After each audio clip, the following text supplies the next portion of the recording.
कार्यान् नौमिन्यायश्कारतान् आपादमौलिपर्यन्तं गुरूणाम् आकृतिं स्मरेत् तेन विघ्नाः प्रणश्यन्ति सिद्ध्यन्ति च मनोरथान्।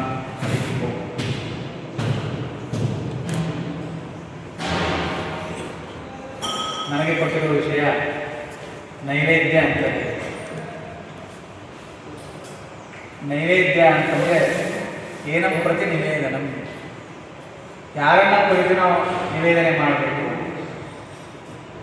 ಹೆಂಗೆ ಮಾಡಬೇಕು ಅಂತನ್ನುವಂಥ ಒಂದು ವಿಷಯ. ಇಲ್ಲಿ ನಾವು ಭಗವಂತನನ್ನ ಕುರಿತು ನಾವು ನಿವೇದನೆಯನ್ನು ಮಾಡಬೇಕು. ಪೂಜಾ ಸಮಯದಲ್ಲಿ ನಾವು ಭಗವಂತನಿಗೆ ನಿವೇದನೆ ಮಾಡಬೇಕು ಅಂತ ಅನ್ನೋದನ್ನು ತಿಳಿಸ್ಕೊಡ್ತಾರೆ. ಯಾವ ರೀತಿಯಾಗಿ ನಾವು ನಿವೇದನೆ ಮಾಡಬೇಕು ಅಂತನ್ನೋದನ್ನು ಅಲ್ಲಿ ಪೂಜಾ ರಹಸ್ಯ, ಅರ್ಚಿತ ಪ್ರಾರ್ಚಿತ ಮತ್ತು ಪೂಜಾ ಕಲ್ಪನಾ ಇತ್ಯಾದಿ ಗ್ರಂಥಗಳಲ್ಲಿ ತಿಳಿಸಿದ್ದನ್ನು ಯಥಾಮತಿಯಾಗಿ ನಾನು ಅದನ್ನು ಹೇಳ್ತೇನೆ. ಮೊದಲಿಗೆ ಏನು ಹೇಳ್ತಾರಪ್ಪ ಅಂತಂದರೆ, ಏಕಾದಶಿಯಾದ ದಿನಗಳನ್ನು ತೆಗೆದುಬಿಡ್ತಾರೆ. ಯಾಕಂದರೆ ಆ ಸಮಯದಲ್ಲಿ ಕೇವಲ ಫಲಾದಿಗಳನ್ನು ಮಾತ್ರ ನಾವೇನು ಮಾಡಬೇಕು, ಭಗವಂತನಿಗೆ ಸಮರ್ಪಣೆಯನ್ನು ಮಾಡಬೇಕು. ಉಳಿದೆಲ್ಲ ದಿನಗಳಲ್ಲಿ ಏನು ಮಾಡಬೇಕು, ನಾವು ಅನ್ನಾದಿಗಳನ್ನು ಭಗವಂತನಿಗೆ ನೈವೇದ್ಯ ಸಮರ್ಪಣೆಯನ್ನು ಮಾಡಬೇಕು ಅಂತ. ಆ ಭಗವಂತನಿಗೆ ನಾವು ಉಳಿದ ದಿನದಲ್ಲಿ ಅನ್ನಾದಿಗಳನ್ನು ಸಮರ್ಪಣೆ ಮಾಡಬೇಕು ಅಂತಂದರೆ ಯಾವ ರೀತಿಯಾಗಿ ನಾವು ಅನ್ನಾದಿಗಳನ್ನು ಸಮರ್ಪಣೆ ಮಾಡಬೇಕು ಅಂತ ಅನ್ನೋದನ್ನು ತಿಳಿಸ್ತಾ ಹೋಗ್ತಾರೆ. ಏನಪ್ಪ ಅಂತಂದರೆ, ಭಗವಂತನ ಎದುರಿಗೆ ಏನೋ ಭೂಮಿಯನ್ನು ನಾವು ಚೆನ್ನಾಗಿ ಸಮ್ಮಾರ್ಜನೆ ಮಾಡಿರಬೇಕು ಅಂತ ಹೇಳ್ತಾರೆ. ಸಮ್ಮಾರ್ಜನೆಯನ್ನು ಮಾಡಿ ಅಲ್ಲಿ ಚತುರಸ್ರ ಮಂಡಲವನ್ನು ಮಾಡಬೇಕು. ಆ ಚತುರಸ್ರ ಮಂಡಲ ಮಾಡಿ ಆ ಮಂಡಲದಲ್ಲಿ ಶ್ರೀಕಾರವನ್ನು ಬರೀಬೇಕು ಅಂತ ಹೇಳ್ತಾರೆ. ಆ ಶ್ರೀಕಾರವನ್ನು ಬರೋ ನಂತರದಲ್ಲಿ ಅದರ ಮೇಲೆ ಎಲೆನೋ ಅಥವಾ ಬೆಳ್ಳಿ ತಟ್ಟಿನೋ ಸುವರ್ಣ ತಟ್ಟಿನೋ ಯಾವುದನ್ನೋ ಒಂದು ಇಟ್ಟು ನಾವೇನು ಮಾಡಬೇಕು ಅಂತ ಹೇಳ್ತಾರೆ, ಮುಂದೆ ನೈವೇದ್ಯಾದಿಗಳನ್ನು ಬಡಿಸಬೇಕು ಅಂತ ಹೇಳ್ತಾರೆ. ಇದನ್ನೇ ಹೇಗೆ ಹೇಳ್ತಾರೆ ಅಂತಂದ್ರೆ ಅದನ್ನು ಶ್ಲೋಕವನ್ನು ಹೇಳ್ತಾರೆ. ಸೌವರ್ಣೆ ಸ್ಥಾಲಿವರ್ಗೆ ಮಣಿಗಣಕೈಹಿ ಗೋಕೃತಾಪ್ತಾನ್ ಪಕ್ವಾನ್ ಭಕ್ಷಾನ್ ಗೋಲ್ಯಾಂಶ ಲೇಹ್ಯಾನ್ ಅತಿಪರಂ ಮಹೋಚ್ಛಾ ಪುಷ್ಯಮನ್ನಂ ನಿಧಾಯ ನಾನಾ ಶಾಖೈ ರೂಪೇತಂ ದಧಿಮದ ಸುಕೃತಂ ಕ್ಷೀರಪಾನೀಯಯುಕ್ತಂ ತಾಂಬೂಲಂ ಚಾಪಿ ವಿಷ್ಣು ಪ್ರತಿದಿವಸಮಹಂ ಮಾನಸೇ ಚಿಂತೆಯಾಮಿ. ಅಂದರೆ ಕೇವಲ ನಾವು ಮನೆಯಲ್ಲಿ ದೇವಸ್ಥಾನದಲ್ಲಿದ್ದಾಗಷ್ಟೇ ನಾವು ಭಗವಂತನಿಗೆ ಈ ರೀತಿ ಎಲ್ಲವನ್ನು ಬಡಿಸಿ ನಾನು ನೈವೇದ್ಯ ತೋರಿಸ್ತೇನೆ ಅಂತಲ್ಲ, ಪ್ರತಿಯೊಂದನ್ನು ಕೂಡ ನಾವು ಈ ಸೌವರ್ಣೆ ತಾಯಿವರೆ ಯಾವ ಶ್ಲೋಕದಲ್ಲಿ ಹೇಳಿರ್ತಕ್ಕಂತಹ ಪ್ರತಿಯೊಂದು ವಸ್ತುಗಳನ್ನು ಕೂಡ ನಾನು ದೇವರಿಗೆ ಬಡಿಸ್ತಾ ಇದ್ದೇನೆ ಅಂತನ್ನುವಂತಹ ಅನುಸಂಧಾನ ಮೂಲಕವಾಗಿ ನಾವೇನು ಮಾಡಬೇಕು, ನೈವೇದ್ಯವನ್ನು ಮಾಡಬೇಕು ಅಂತ ಹೇಳ್ತಾರೆ.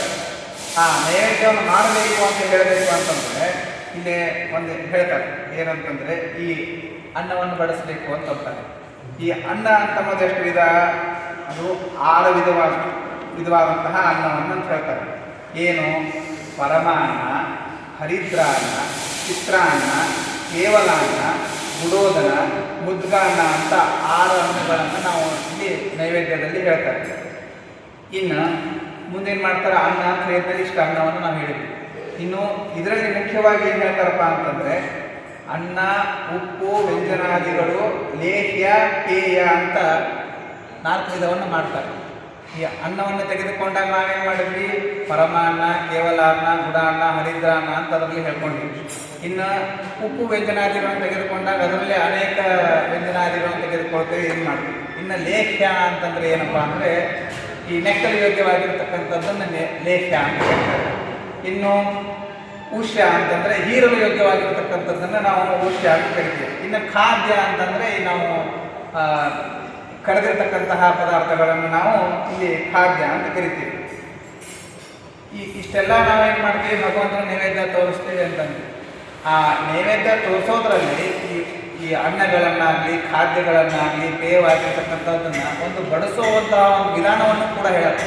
ಸುಮ್ಮನೆ ಏನು ಅಡುಗೆ ಮಾಡಿದ್ವಿ ತಂದಿಟ್ಟಿವಿ ನೈವೇದ್ಯ ತೋರಿಸಿದ್ವಿ ಅಂತಲ್ಲ, ಅದಕ್ಕೊಂದು ಪ್ರತ್ಯೇಕ ಯಾವ್ಯಾವ ಪದಾರ್ಥಗಳನ್ನು ಎಲ್ಲೆಲ್ಲಿ ಬಡಿಸ್ಬೇಕು, ಹೆಂಗೆ ಬಡಿಸ್ಬೇಕು ಅಂತನ್ನೋದನ್ನು ಕೂಡ ಇಲ್ಲಿ ಹೇಳ್ತಾರೆ. ಏನಪ್ಪ ಅಂತಂದರೆ ಆಗ್ನೇಯ ಭಾಗದಲ್ಲಿ ಭಕ್ಷ್ಯಗಳನ್ನು ಬಡಿಸಬೇಕು, ಇನ್ನು ಈಶಾನ್ಯ ಭಾಗದಲ್ಲಿ ಪಾಯಸವನ್ನು ಬಡಿಸಬೇಕು ಅಂತ ಹೇಳ್ತಾರೆ. ನೈಋತ್ಯದಲ್ಲಿ ಲೇಹಪೇಯಾದಿಗಳನ್ನು, ಇನ್ನು ವಾಯುವ್ಯದಲ್ಲಿ ಉಪಭೋಜನವಾಗಿರ್ತಕ್ಕಂಥದ್ದನ್ನು ಬಡಿಸಬೇಕು. ತದನಂತರದಲ್ಲಿ ಮಧ್ಯಭಾಗದಲ್ಲಿ ಏನು ಮಾಡಬೇಕು ನಾವು, ಅನ್ನ ಪರಮಾನ್ನಾದಿಗಳನ್ನು ಬಡಿಸಬೇಕು. ಅದರ ಮೇಲೆ ಏನು ಮಾಡಬೇಕು ನಾವು, ಗೃಹಪಾತ್ರವನ್ನು ಇಡಬೇಕು ಅಂತ, ಅಂದರೆ ತುಪ್ಪವನ್ನು ಹಾಕಬೇಕು ಅಂತನ್ನುವಂತಹ ಒಂದು ಇದನ್ನು ಹೇಳ್ತಾರೆ. ಈ ಪ್ರತಿಯೊಂದು ಪದಾರ್ಥಗಳನ್ನು ಕೂಡ ನಾವು ಆಯಾ ದಿಕ್ಕುಗಳಲ್ಲಿ ಬಳಸಬೇಕು ಅಂತಂದ್ರು. ಆ ದಿಕ್ಕುಗಳಲ್ಲಿ ಬಳಸೋದಷ್ಟೇ ಅಲ್ಲದೇನೆ ಆಯಾ ಪದಾರ್ಥಗಳಲ್ಲಿ ಯಾವ್ಯಾವ ದೇವತೆಗಳು ಇದ್ದಾರೆ ಅಂತನ್ನೋದನ್ನು ಕೂಡ ನಾವು ತಿಳ್ಕೊಳ್ಬೇಕು. ಅಂದರೆ ಯಾವ ಪದಾರ್ಥಗಳನ್ನು ಯಾರು ಮಾಡ್ತಾರೆ ಅಂತನ್ನೋದನ್ನು ಹೇಳ್ತಾರೆ. ಏನಪ್ಪಾ ಅಂತಂದ್ರೆ, ಅನ್ನವನ್ನ ಸರಸ್ವತಿ ಮಾಡ್ತಾಳೆ, ಭಕ್ಷ್ಯವನ್ನ ಯಾರು ಮಾಡ್ತಾರೆ, ವಾಯುದೇವರು ಮಾಡ್ತಾರೆ, ಪಾಯಸವನ್ನ ಭಾರತೀ ದೇವಿ ಮಾಡ್ತಾಳೆ, ರಸವನ್ನ ಬ್ರಹ್ಮ ಮಾಡ್ತಾರೆ, ಇನ್ನು ಸೂಪಘೃತವನ್ನ ಮಹಾಲಕ್ಷ್ಮೀ ದೇವಿ ಮಾಡ್ತಾರೆ, ಇನ್ನು ಶಾಖಾದಿಗಳನ್ನು ಇಂದ್ರ ಶಕ್ತ್ಯಾದಿಗಳನ್ನು ಮಾಡ್ತಾರೆ ಅಂತ ನಾವು ಅದನ್ನ ಅನುಸಂಧಾನ ಮಾಡಿಕೊಂಡು ಈ ಎಲ್ಲ ದೇವತೆಗಳು ಅಂದರೆ ಆಯಾ ಪದಾರ್ಥದ ದೇವತೆಗಳು ಏನು ಮಾಡ್ತಾರೆ, ಇದನ್ನ ಮಾಡ್ತಾರೆ ಅಂತ ಹೇಳ್ತಾರೆ. ಅಷ್ಟೇ ಅಲ್ಲದೇನೆ ಮತ್ತೇನು ಮಾಡ್ತಾರೆ ಅಂದರೆ, ಈ ಪದಾರ್ಥಗಳನ್ನು ಅಂದರೆ ಈಗ ನಾವೇನು ಹೇಳಿದ್ವಿ, ಅನ್ನ ರಸ ಇತ್ಯಾದಿಗಳನ್ನು ಈ ದೇವತೆಗಳನ್ನು ಮಾಡ್ತಾರೆ ಅಂತ. ಈ ಎಲ್ಲ ಪದಾರ್ಥಗಳಿಗೂ ಕೂಡ ಏನಂತಂದರೆ ಒಬ್ಬೊಬ್ಬರು ಅಭಿಮಾನಿ ದೇವತೆಗಳಿದ್ದಾರೆ. ಏನು, ಅನ್ನಕ್ಕೆ ಯಾರಪ್ಪ ಅಂತಂದ್ರೆ ಚಂದ್ರ ಅಭಿಮಾನಿ ದೇವತೆ, ಅದಕ್ಕೆ ಮೂಲ ರೂಪಿಯಾಗಿರ್ತಕ್ಕಂತಹ ಭಗವದ್ ರೂಪ ಯಾವಾಗ ಅಂತಂದ್ರೆ ಕೇಶವನಾಮಕನಾಗಿರ್ತಕ್ಕಂತಹ ಭಗವಂತ ಇದನ್ನ ಅದಕ್ಕೆ ರೂಪ ಇದೆ, ಭಗವಂತನ ರೂಪ. ಇನ್ನು ಪರಮಾನ್ನಕ್ಕೆ ಯಾರಪ್ಪ ಅಂತಂದ್ರೆ ಭಾರತೀ ದೇವಿ ಅಭಿಮಾನಿಯಾಗಿದ್ದಾಳೆ, ನಾರಾಯಣ ಅದಕ್ಕೆ ಮುಖ್ಯ ದೇವತೆ ಆಗಿದ್ದಾನೆ, ಭಕ್ಷಕ್ಕೆ ಸೂರ್ಯ ತದಭಿಮಾನಿಯಾಗಿದ್ದ ಸೂರ್ಯ ಅಭಿಮಾನಿ ಮಾಧವ ರೂಪಿಯಾಗಿರ್ತಕ್ಕಂತಹ ಭಗವಂತ, ಘೃತದಲ್ಲಿ ಲಕ್ಷ್ಮೀದೇವಿ, ಆಮೇಲೆ ತದಂತ್ರಿಯಾನಿಯಾಗಿರ್ತಕ್ಕಂತಹ ಗೋವಿಂದ ನಾಮಕ ಭಗವಂತ, ಕ್ಷೀರದಲ್ಲಿ ವಾಣಿ ತದಂತ್ರಗತನಾಗಿರ್ತಕ್ಕಂತಹ ವಿಷ್ಣು, ಮಂಡಗಿಗೆ ಬ್ರಹ್ಮ ಅಭಿಮಾನಿ ದೇವತೆ, ತದಂತರ್ಗತನಾಗಿರ್ತಕ್ಕಂತಹ ಮಧುಸೂದನ ರೂಪಿಯಾಗಿರ್ತಕ್ಕಂತಹ ಭಗವಂತ ಅದಕ್ಕೆ ಮುಖ್ಯನಾಗಿದ್ದಾನೆ.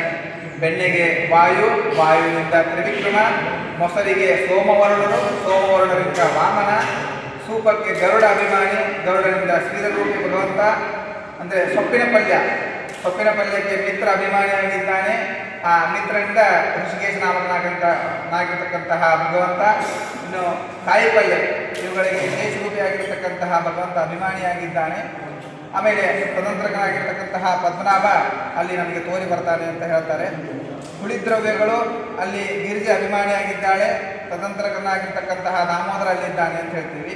ಇನ್ನು ಬೆಲ್ಲ ಸಕ್ಕರೆಗಳಿಗೆ ಇಂದ್ರನಿಂದ ವಾಸುದೇವ, ಮತ್ತು ಕಹಿ ದ್ರವ್ಯಗಳಿಗೆ ಯಮನಿಂದ ಅನಿರುದ್ಧ, ಸಾಸಿವೆ ಕರ್ಪೂರ ಇಂಗು ಇತ್ಯಾದಿಗಳಿಗೆ ಮನ್ಮಥನಿಂದ ಪುರುಷೋತ್ತಮ. ಈ ರೀತಿಯಾಗಿ ಹೇಳ್ತಾ ಅಂದರೆ ಪ್ರತಿಯೊಂದು ಪದಾರ್ಥಕ್ಕೂ ಕೂಡ ನಾವೇನು ಮಾಡ್ತೀವಿ, ಇಲ್ಲಿ ಆ ಅಭಿಮಾನಿ ದೇವತೆಗಳನ್ನು ಹೇಳ್ತೇವೆ. ಅಭಿಮಾನಿ ದೇವತೆಗಳಿಗೂ ತದಂತರ್ಗತನಾಗಿರ್ತಕ್ಕಂತಹ ಭಗವಂತ ಏನಾಗಿದ್ದಾನೆ ನಮಗೆ ತೋರಿ ಬರ್ತಾನೆ ಅಂತ ಹೇಳಿದರು. ಈ ರೀತಿಯಾಗಿ ಭಗವಂತ ಏನಾಗಿದ್ದಾನೆ, ಸಂಪೂರ್ಣ ನಾವು ಮಾಡುವಂತಹ ಆ ಎಲ್ಲ ಏನು ಪದಾರ್ಥಗಳಿದೆಯೋ, ಅನ್ನಾದಿ ಪದಾರ್ಥಗಳಿದೆಯೋ, ಆ ಅನ್ನಾದಿ ಪದಾರ್ಥಗಳನ್ನು ಇಟ್ಟುಕೊಂಡವನಾಗಿ ನಮಗೇನು ಮಾಡ್ತಾನೆ, ಭಗವಂತ ಅನಂತ ಅನುಗ್ರಹವನ್ನು ಮಾಡ್ತಾನೆ ಅಂತ ಹೇಳ್ತಾರೆ. ಈ ಪದಾರ್ಥಗಳನ್ನು ನಾವು ಎಲೆಯಲ್ಲಿ ಬಡಿಸಿದಾಗ ಏನು ಮಾಡಬೇಕು, ನಾವು ಮೊದಲಿಗೆ ಅಭಿಮಂತ್ರಣ ಮಾಡಬೇಕು ಅಂತ ಹೇಳ್ತಾರೆ. ಕೈಯಲ್ಲಿ ನೀರನ್ನು ತೆಗೆದುಕೊಂಡು ಮೊದಲಿಗೆ ನಾವು ನೀರನ್ನು ತೆಗೆದುಕೊಂಡು ಅದನ್ನು ಅಭಿಮಂತ್ರಣ ಅಂದರೆ ಸುವರ್ಣೆ ಸ್ಥಾಲಿವರಳಿ ಇತ್ಯಾಕಾರವಾಗಿರ್ತಕ್ಕಂತಹ ಮಂತ್ರದಿಂದ ನಾವು ಅಭಿಮಂತ್ರಣವನ್ನು ಮಾಡಬೇಕು. ಅಭಿಮಂತ್ರಣವನ್ನು ಮಾಡಿದ ನಂತರದಲ್ಲಿ ಈ ಅಮೃತೀಕರಣಾರ್ಥಂ ಅಂತ ಹೇಳ್ತಾರೆ. ಅಂದರೆ ನಾವು ಮಾಡಿರ್ತಕ್ಕಂತಹ ಇದು ಅಮೃತವಾಗಿ ಆಗಬೇಕು ಅಂತ ಅಂದರೆ ಅನುಸಂಧಾನ ಅಷ್ಟೇ ನಮಗೆ. ಎಲ್ಲವೂ ಕೂಡ ನಾವು ಭಗವಂತನೇ ನೈವೇದ್ಯ ಮಾಡೋದ್ರಿಂದಾಗಿ ನಮಗೆ ಅದು ಅಮೃತವಾಗಿ ಪರಿಣಮಿಸ್ತದೆ ಮುಂದೆ. ಆದ್ದರಿಂದಾಗಿ ಇದು ನಾವು ಮಾಡಿರ್ತಕ್ಕಂತಹ ಅನ್ನಾದಿಗಳು ಅಮೃತೀಕರಣ ಆಗಬೇಕು ಅಂತನ್ನುವಂತಹ ಉದ್ದೇಶ ಇಟ್ಟುಕೊಂಡು ಏನು ಮಾಡಬೇಕು, ಧೇನು ಮುದ್ರಾವನ್ನು ಪ್ರದರ್ಶನ ಮಾಡಬೇಕು. ಏನು ಅಮೃತೀಕರಣ ಅಂತಮ್ ಧೇನು ಮುದ್ರಾ ಕಾಮಧೇನು ಅಮೃತಂ ದುಹಾಯಿಸಿ ಅಂತನ್ನುವಂತಹ ಮಂತ್ರದಿಂದ ಸರ್ವಕಾಮದುಗೆ ದೇವಿ ಸರ್ವತೀರ್ಥಾಭಿಷೇಕಿನಿ ಪಾವನೆ ಸುರಭಿಶ್ರೇಷ್ಠೆ ದೇವಿ ತುಭ್ಯಂ ನಮೋಸ್ತುತೆ ಅಮೃತಶ್ರಾವಿಣ್ಯೇ ಸುರಭ್ಯೇ ನಮಃ ಅಂತನ್ನುವಂತಹ ಮಂತ್ರವನ್ನು ಹೇಳೋ ಮೂಲಕವಾಗಿ ನಾವೇನು ಮಾಡಬೇಕು, ಧೇನು ಮುದ್ರಾವನ್ನು ಪ್ರದರ್ಶನ ಮಾಡಬೇಕು ಅಂತ ಹೇಳ್ತಾರೆ. ಇನ್ನು ನಾವು ಮಾಡಿರ್ತಕ್ಕಂತಹ ಅನ್ನಾದಿಗಳನ್ನು ಸಂರಕ್ಷಣೆ ಮಾಡೋ ಸಲುವಾಗಿ, ಅಂದರೆ ಪಿಪೀಲಿಕಾ ಇತ್ಯಾದಿಗಳಿಂದ ಸಂರಕ್ಷಣೆ ಮಾಡಬೇಕನ್ನುವಂತಹ ಅನುಸಂಧಾನವನ್ನು ಇಟ್ಕೊಂಡು ಏನು ಮಾಡಬೇಕು, ನಾವಲ್ಲಿ ಚಕ್ರ ಮುದ್ರಾವನ್ನು ಪ್ರದರ್ಶನ ಮಾಡಬೇಕು ಅಂತ ಹೇಳ್ತಾರೆ.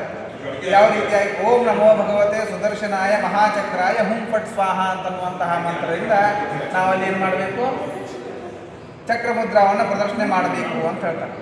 ಇನ್ನು ನಿರ್ವಿಷೀಕರಣಾರ್ಥಂ ಅಂದರೆ ನಾವು ಮಾಡಿರ್ತಕ್ಕಂತಹ ಪದಾರ್ಥ ಹಾಳಾಗಬಾರ್ದು ಅನ್ನೋ ಕಾರಣಕ್ಕಾಗಿ ನಾವೇನು ಮಾಡಬೇಕಂದ್ರೆ ಗರುಡ ಮುದ್ರಾ ಪ್ರದರ್ಶನ ಮಾಡಬೇಕು ಅಂತಂದ್ರೆ, ಅಂದರೆ ಗರುಡ ಇದ್ದಲ್ಲಿ ಅವರಿಗೆ ಈ ಸರ್ಪಬಾಧೆಯನ್ನು ಬರುವುದಿಲ್ಲ ಇತ್ಯಾಕಾರಕವಾಗಿರ್ತಕ್ಕಂಥ ಮಾತಿರೋದರಿಂದಾಗಿ ಪಕ್ಷಿರಾಜಾಯ ವಿದ್ಮಹೇ ಸುವರ್ಣ ಪಕ್ಷಾಯ ಧೀಮಹಿ ತನ್ನೋ ಗರುಡ ಪ್ರಚೋದಯ ಅನ್ನುವಂತಹ ವಾಕ್ಯದಿಂದ ನಾವೇನು ಮಾಡಬೇಕು, ಗರುಡ ಮುದ್ರಾವನ್ನು ಪ್ರದರ್ಶನೆ ಮಾಡಬೇಕು ಅಂತ ಹೇಳ್ತಾರೆ. ಇನ್ನು ಪವಿತ್ರೀಕರಣಾರ್ಥಂ ಶಂಖಮುದ್ರಾ ಪ್ರದರ್ಶಯೇ ಅಂತಂದು, ಅಂದರೆ ನಾವು ಮಾಡಿರ್ತಕ್ಕಂಥ ಅಡಿಗೆ ಯದ್ಯಪಿ ಅದು ಪವಿತ್ರವಾಗಿದ್ರೂ ಕೂಡ ನಾವು ಅದನ್ನು ಭಗವಂತನಿಗೆ ಸಮರ್ಪಣೆಯನ್ನು ಮಾಡ್ತಾ ಇದ್ದೇವೆ ಅಂತನ್ನುವಂತಹ ಅನುಸಂಧಾನವನ್ನು ಇಟ್ಟುಕೊಂಡು ಅದು ಪವಿತ್ರ ಆಗಲಿ ಅಂತನ್ನುವಂತಹ ಒಂದು ವಿಷಯವನ್ನು ಮುಂದಿಟ್ಟುಕೊಂಡು ಏನು ಮಾಡಬೇಕು, ನಮೋ ಭಗವತೆ ಪಾಂಚಜನ್ಯಾಯ ಮಹಾಶಂಕಾಯ ಸರ್ವಪಾತಾಳವಾಸಿನ ವಿಕ್ಷೋಭಕಾಯ ಹುಂ ಫಟ್ ಸ್ವಾಹ ಅಂತನ್ನುವಂತಹ ಮಂತ್ರದಿಂದ ನಾವೇನು ಮಾಡಬೇಕು, ಶಂಖಮುದ್ರಾವನ್ನು ಪ್ರದರ್ಶನೆ ಮಾಡಬೇಕು ಅಂತ ಹೇಳ್ತಾ ಇದ್ದಾರೆ. ಇನ್ನು ಅನ್ನಸ್ಯ ವಿಪುಲತ್ವಾಯ, ನಾವು ಮಾಡಿರ್ತಕ್ಕಂತಹ ಅನ್ನ ಅಂತನ್ನೋದು ಇದು ಬಂದಿರತಕ್ಕಂತಹ ಜನಕ್ಕಾಗಲಿ ಕಡಿಮೆ ಬೀಳಬಾರದು ಇತ್ಯಾಕಾರಕವಾದಂತಹ ಒಂದು ಮಾತು ಇರ್ತಾ ಇರೋದ್ರಿಂದಾಗಿ ಭಗವಂತನಲ್ಲಿ ನಾವೇನು ಮಾಡಬೇಕು, ಮೇರು ಮುದ್ರಾವನ್ನು ನಾವು ತೋರಿಸ್ಕೊಡ್ಬೇಕು ಅಂತ ಹೇಳ್ತಾರೆ. ಇನ್ನು ಶಿಥಲತ್ವಾಯ, ಮಾಡಿರ್ತಕ್ಕಂಥ ಅನ್ನ ಹರಸ್ಬಾರದು ಇತ್ಯಾಕಾರಕ ಅನ್ನೋ ಕಾರಣಕ್ಕಾಗಿ ನಾವೇನು ಮಾಡ್ತೀವಿ, ಇಲ್ಲಿ ಚಂದ್ರಮುದ್ರಾವನ್ನು ಪ್ರದರ್ಶನ ಮಾಡಬೇಕು ಅಂತ ಹೇಳ್ತಾರೆ.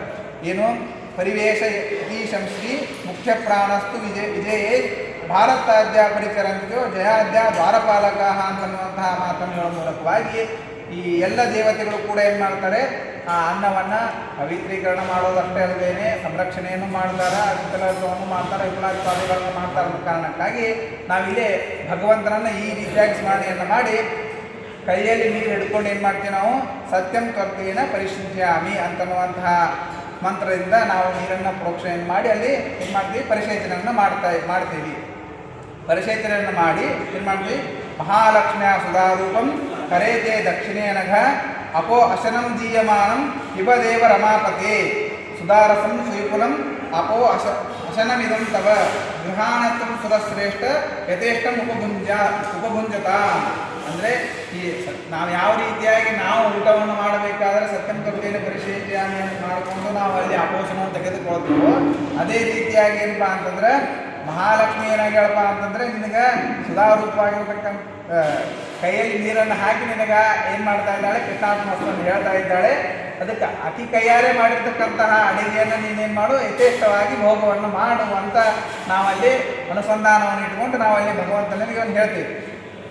ಈ ರೀತಿಯಾಗಿ ನಾವಲ್ಲಿ ಅನುಸಂಧಾನ ಮಾಡ್ಕೊಂಡು ಹೇಳಿದಾಗ ಅಲ್ಲೇನು ಮಾಡ್ತಾರೆ, ಮುಂದೆ ಅಮೃತೋಪಸ್ತರಣಮಸಿ ಸ್ವಾಹ ಅಂತ ನಾವು ಅಲ್ಲಿ ನೀರನ್ನು ನಾವು ಪತ್ರಾಂತರದಲ್ಲಿ ನೀರನ್ನು ಹಾಕಿ ಏನು ಮಾಡಬೇಕು, ಓಂ ಪ್ರಾಣಾತ್ಮನೇ ನಾರಾಯಣ ಸ್ವಾಹ, ಓಂ ಅಪಾನಾತ್ಮನೇ ವಾಸುದೇವಾಯ ಸ್ವಾಹ, ಓಂ ವ್ಯಾನಾತ್ಮನೇ ಸಂಕರ್ಷಣಾಯ ಸ್ವಾಹ, ಓಂ ಉದಾನಾತ್ಮನೇ ಪ್ರದ್ಯುಮ್ನಾಯ ಸ್ವಾಹ, ಓಂ ಸಮಾನಾತ್ಮನೇ ಅನಿರುದ್ಧಾಯ ಸ್ವಾಹ ಅಂತ ಈ ರೀತಿಯಾಗಿ ನಾವೇನು ಮಾಡಬೇಕು, ಶಂಖದಿಂದ 5 ಬಾರಿ ನೀರನ್ನು ಬಿಡಬೇಕು ಅಂತ ಅಲ್ಲಿ ಹೇಳ್ತಾರೆ. ಅಂತ ಹೇಳಿದ್ರೆ ಮುಂದೆ ಏನು ಮಾಡ್ತಾರಪ್ಪ ಅಂತಂದರೆ ಮಧುವಾತ ಮೃತಾಯತೆ ಮಧುಕ್ಷರಂತಿ ಸಿಂಧವಹ ಅಂತನ್ನುವಂತಹ ಮಾತಿಂದ ಏನು ಮಾಡ್ತಾರೆ, ಇಲ್ಲಿ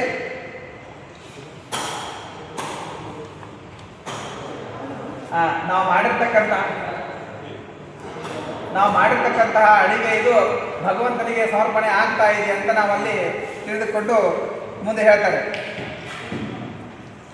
ಅತಿಷ್ಠತಿ ಯತ್ಕಿಂಚಿತ್ ಕಲ್ಪಿತಂ ಚಾಪರಂ ಗೃಹೇ ಪಕ್ವವನ್ನಂ ಸಪಾನೀಯಂ ಸರ್ವೋಪಸ್ಕರ ಸಂಯುತಂ.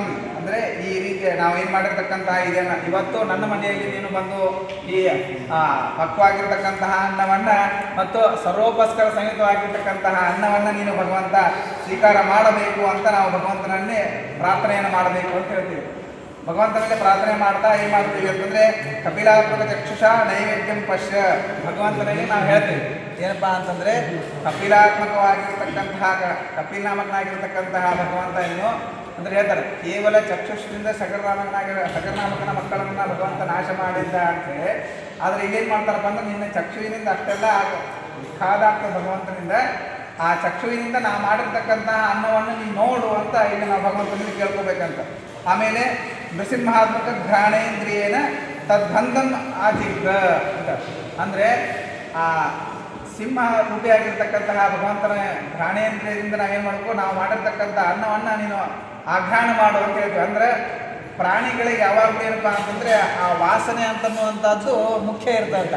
ಆ ವಾಸನೆ ಅಂತಲೇ ಏನು ಮಾಡ್ತಾವೋ ತಮ್ಮ ಆಹಾರವನ್ನು ಹುಡಿಕೊಂಡು ಹೋಗ್ತಾವಂತ. ಅದಕ್ಕೆ ನಾವು ಮಾಡಿರ್ತಕ್ಕಂತಹ ಆ ನೈವೇದ್ಯ ಅಂದರೆ ಆಹಾರವನ್ನು ನೀನು ಗ್ರಹಣ ಮಾಡು. ಅಂದರೆ ಈಗ ನಾವು ಊಟ ಮಾಡಬೇಕಾದ್ರೆ ನೋಡ್ತೀವಿ, ಅದು ಈ ವಾಸನೆ ಚಂದದ ನೋಡು, ಇದು ಚಂದದ ನೋಡು ಅಂತ ಹೇಳಂಗೆ, ಅದೇ ರೀತಿಯಾಗಿ ಭಗವಂತನಿಗೂ ಕೂಡ ನೃಸಿಂಹಾತ್ಮಕ ಘ್ರಾಣೇಂದ್ರಿಯಿಂದ ಏನು ಮಾಡು, ನೀನು ಆಘ್ರಾಣವನ್ನು ಮಾಡು ಅಂತ ಹೇಳ್ತೀವಿ. ಇನ್ನು ಭೃಗುರಾಮಾತ್ಮಕ ವಾಗೇಂದ್ರಿಯಿಂದ ಏನು ಮಾಂಸಾಂತ್ವಯ ಅಂತ ಹೇಳ್ತಾರೆ. ಏನು ಭೃಗುರಾಮಾತ್ಮಕ ಅಂದರೆ ಈ ಭೃಗುರಾಮ ಅಂತಂದ್ರೆ ಯಾರಿಲ್ಲಿ ಪರಶುರಾಮ ದೇವರು ಅಂತ ತೆಗೆದುಕೊಳ್ತೇವೆ. ಪರಶುರಾಮ ದೇವರು ಖಡಾಖಂಡಿತವಾಗಿ ಹೇಳ್ತಿದ್ರಂತೆ, ನೀ ಹಿಂಗೆ ಮಾಡು, ಹಿಂಗೆ ಇರು ಅಂತ ಹೇಳಿ. ಅದಕ್ಕಾಗಿ ಈ ನಿನ್ನ ಕಠೋರವಾಗಿರ್ತಕ್ಕಂತಹ ಮಾತುಗಳಿಂದ ನೀನು ಮಾಡಿರ್ತಕ್ಕಂತಹ ನೈವೇದ್ಯ ಅಡಿಗೆ ಇತ್ಯಾದಿಗಳೇನಾಗ್ಯಾವ ಚಲೋ ಆಗ್ಯಾವ ಅಂತ ನಮ್ಮನ್ನು ನೀನು ಸಾಂತ್ವನೆ ಮಾಡುವಂತ ನಾವು ಭಗವಂತನ ನಿವೇದನೆ ಮಾಡ್ಕೊಳ್ತಾನೆ. ಅದಕ್ಕೆ ನಿವೇದನ ಅಂದರೆ ನೈವೇದ್ಯ ಅಂತ ಯಾಕೆ ಹೇಳಿದ್ರು ಅಂತ ಇದನ್ನು ನಮಗೆ ತಿಳಿದು ಬರ್ತದೆ. ಇನ್ನು ಮಹಾಕೂರ್ಮಾತ್ಮಕ ಜಿಹ್ವೇಂದ್ರಿಯೇನ ಸ್ವಾಖ್ಯರಸಂ ಆಸ್ವಾದಯ. ಏನಪ್ಪ ಅಂತಂದರೆ ಮಹಾಕೂರ್ಮಾತ್ಮಕ ಜಿಹ್ವೇಂದ್ರಿಯೇನ ಆ ಕೂರ್ಮರೂಪಿಯಾಗಿರ್ತಕ್ಕಂತಹ ಭಗವಂತ ಅಲ್ಲಿ ಕೂರ್ಮದೊಂದು ಉದಾಹರಣೆಯನ್ನು ಹೇಳ್ತಾರೆ. ಏನಪ್ಪ ಅಂತಂದರೆ ತನ್ನ ಮಕ್ಕಳು ಆರಾಮ ಇರಲಿ ಅಂತ ಅಂದ್ಕೊಂಡ್ರೆ ಆ ಮಕ್ಕಳ ಖುಷಿಯಾಗಿರ್ತಾವಂತ. ಅಂದ್ರೆ ತನ್ನಲ್ಲೇ ತಾನು ಹಿಂಗೆ ಹೇಳ್ಕೊಳ್ಳೋದ್ರಿಂದ ಅದು ಖುಷಿಯನ್ನು ಪಡ್ತದಂತ. ಅದಕ್ಕಾಗಿ ಏನಪ್ಪ ಅಂದರೆ ತನ್ನ ಜಿಹ್ವೇಂದ್ರಿಯಿಂದ ತನ್ನನ್ನು ತಾನು ಖುಷಿಪಡಿಸ್ಕೊಳ್ಳೋದಂತ. ಅದಕ್ಕಾಗಿ ಕೂರ್ಮರೂಪಿಯಾಗಿರ್ತಕ್ಕಂತಹ ಭಗವಂತನನ್ನು ನಾವಿಲ್ಲಿ ಆಸ್ವಾದನೆಯನ್ನು ಮಾಡು ಅಂತ ನಾವು ಕೇಳ್ಕೋಬೇಕಂತ. ಆಮೇಲೆ ಸಮರ್ಪಕಸ್ಯ ಹೃದಯಸ್ಥಸ್ಯ ಭೋಕ್ತು ಸಾಲಿಗ್ರಾಮಸ್ಥಸ್ಯ ಭಗವಂತನಿಗೆ ನಾವೇನು ಮಾಡಬೇಕು, ಈ ಸಾಲಿಗ್ರಾಮದಲ್ಲಿರುವಂತಹ ಭಗವಂತ ಮತ್ತು ನನ್ನಲ್ಲಿರ್ತಕ್ಕಂತಹ ಭಗವಂತ ಇಬ್ಬರು ಒಂದೇ ಆಗಿದ್ದಾರೆ. ಒಂದೇ ಆಗಿರ್ತಕ್ಕಂತಹ ಭಗವಂತನಿಗೆ ನಾವೇನು ಮಾಡ್ತಾ ಇದ್ದೇನೆ, ಇಲ್ಲಿ ನಾನು ಮಾಡಿರ್ತಕ್ಕಂತಹ ಅಂದರೆ ನಾನು ಮಾಡಿದ್ದು ಅಂತ ಅನ್ನೋದು ಇಲ್ಲಿ ಒಂದು ನೆಪ ಮಾತ್ರ. ಈ ಲಕ್ಷ್ಮೀದೇವಿ ಇತರ ತತ್ವಾಭಿಮಾನ ದೇವತೆಗಳು ಕೂಡ ಏನು ಮಾಡಿದ್ದಾರೆ, ನಮ್ಮಲ್ಲಿ ನಿಂತು ಇದನ್ನು ಮಾಡಿಸಿದ್ದಾರೆ ಅಂತ ಹೇಳೋ ಮೂಲಕವಾಗಿ ನಾವೇನು ಮಾಡ್ತೀವಿ, ಆ ನೈವೇದ್ಯವನ್ನು ನಾವು ಮಾಡಬೇಕು ಅಂತ ಹೇಳ್ತಾರೆ. ಈ ರೀತಿಯಾಗಿ ಹೇಳ್ತಾರೆ. ಬರೀ ನಾನು ಮಾಡಿದ್ದೇನೆ ಅಂತ ಹೇಳಿದಾಗ ನಮ್ಗೆ ನರಕಾದಿಗಳಾಗಿರು ಅಂತಲೂ ಕೂಡ ಹೇಳ್ತಾರೆ. ನಮ್ಮಲ್ಲಿ ನಿಂತು ಭಗವಂತ ಮಾಡಿಸಿದ್ದಾನೆ ಅಂತನ್ನುವಂತಹ ಮಾತನ್ನು ಕೂಡ ನಾವೀಗ ತಿಳ್ಕೊಳ್ಬೇಕು ಅಂತ ಹೇಳ್ತಾ ಇದ್ದಾರೆ. ಇಲ್ಲಿ ಏನಪ್ಪ ಅಂತಂದರೆ ಭಗವಂತನಿಗೆ ನಾವು ಸರ್ವತ